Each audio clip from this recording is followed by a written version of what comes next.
మొండి గోడలతో ఒప్పజెప్పిన 2 BHK ఇళ్లు, వాటితో పాటు రాష్ట్రంలో హౌసింగ్ సెక్టార్ నుంచి ఏవైతే middle class below middle class ప్రజలకు కూడా ప్రభుత్వ పక్షాన ఆ middle class below middle class ప్రజల కోరిక, ఒక చిరకాల కోరిక, ఒక గూడు కట్టుకోవాలని, ఆ గూడు కట్టుకునే కాన్సెప్ట్ ఆనాడు రాష్ట్ర విభజనకు ముందు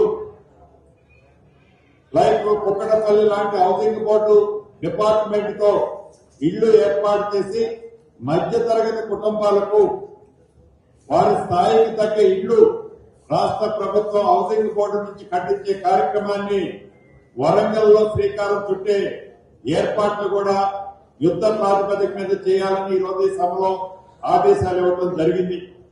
దీంతో పాటు వరంగల్ కి ఇన్నర్ రింగ్ రోడ్డుకు సంబంధించిన బ్యాలెన్స్ కొంత మిగిలిపోయింది.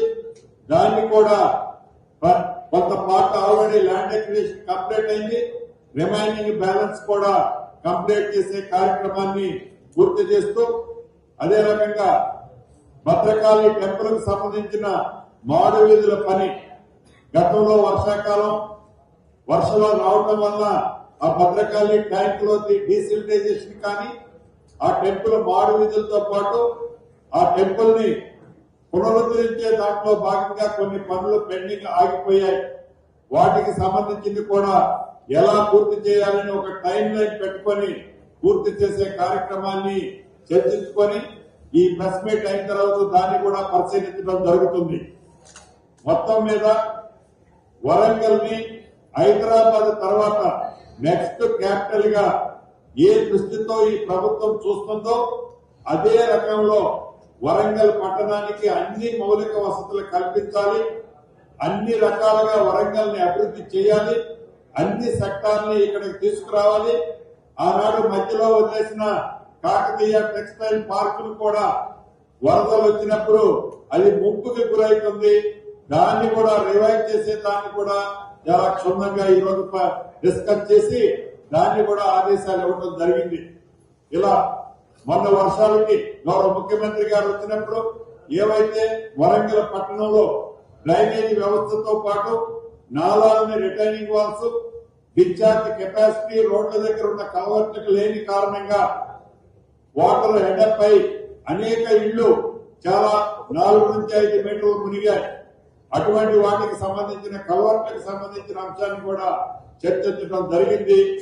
తప్పకుండా ఈ ప్రభుత్వం సంక్షేమంతో పాటు వరంగల్ పట్టణం, వరంగల్ ఉమ్మడి జిల్లాలో అభివృద్ధిలో కూడా ముందంజలో ఉండబోతుంది.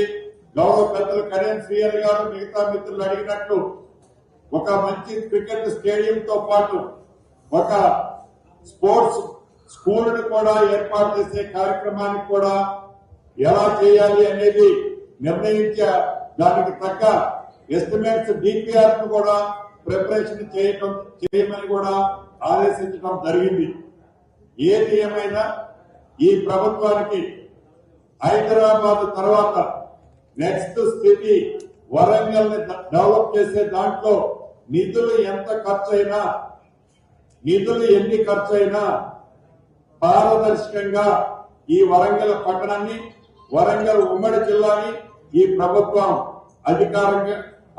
ఈ ప్రభుత్వం చేయడానికి సిద్ధంగా ఉన్నదన్నది కూడా వరంగల్ ఉమ్మడి జిల్లా ప్రజలతో పాటు రాష్ట్ర ప్రజలకు తెలియజేస్తూ, ప్రధానంగా ఈ ప్రభుత్వం ఏర్పడక ముందు గౌరవ ముఖ్యమంత్రి రేవంత్ రెడ్డి గారు సీతక్క కాన్స్టిట్యున్సీలోని మేడారానికి సంబంధించిన సమ్మక్క సారలమ్మ దగ్గర నుంచి కార్యక్రమం ఎప్పుడు మొదలు పెట్టేది.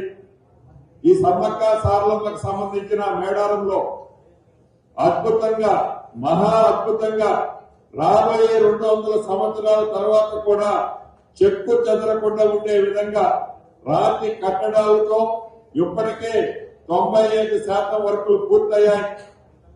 మేడారం జాతర 28, 29, 30, 31 తారీఖున జరుగుతుంది. ఏవైతే ఈ మేడారానికి సంబంధించిన సమ్మక్క సారలమ్మకి సంబంధించిన ఆ పరిసర ప్రాంతాలు, ప్రత్యేకంగా ఆ అమ్మవారు ఉన్న ప్రాంతాన్ని పునరుద్ధరించే దాంట్లో భాగంగా రాష్ట్ర ప్రభుత్వం సుమారు 250 నుంచి 300 కోట్లు ఖర్చు పెట్టి అద్భుతంగా పనులు పూర్తి చేయడం జరిగింది. గౌరవ ముఖ్యమంత్రి రేవంత్ రెడ్డి గారు అక్కడ ఒక రాత్రి బస చేయాలని, అది 18వ తారీఖు సాయంత్రం మేడారంలో విచ్చేసి 18వ తారీఖు నైట్ మేడారంలోనే బస చేసి 19వ తారీఖు ఉదయం ఎర్లీ మార్నింగ్ ఏవైతే పునరుద్ధరించిన పనులన్నింటినీ కూడా లాంఛనంగా ప్రారంభించుకోవడం జరుగుతుందని చెప్పడానికి సంతోషిస్తున్నాను. ఈ రాష్ట్రంలో ఉండే ప్రజలే కాకుండా పరిసర జిల్లాలు, పరిసర రాష్ట్రాల్లో ఉండే ప్రజలు కూడా సమ్మక్క సారమ్మ భక్తులు కోట్లాది మంది ఉన్నారు.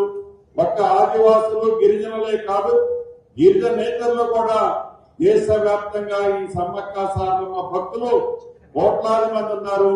వారందరికీ ఈ అద్భుతంగా చేసే కార్యక్రమాన్ని జాతర టైంలో కానీ, జాతర ముందు కానీ, జాతర తర్వాత కానీ దర్శించుకోవచ్చని కూడా ఈ వేదిక ద్వారా భక్తులందరికీ విజ్ఞప్తి చేస్తూ ఇప్పుడు సోదరిమణి సీతక్క గారిని కూడా సందేశం ఇవ్వాల్సిందిగా కోరుతున్నా.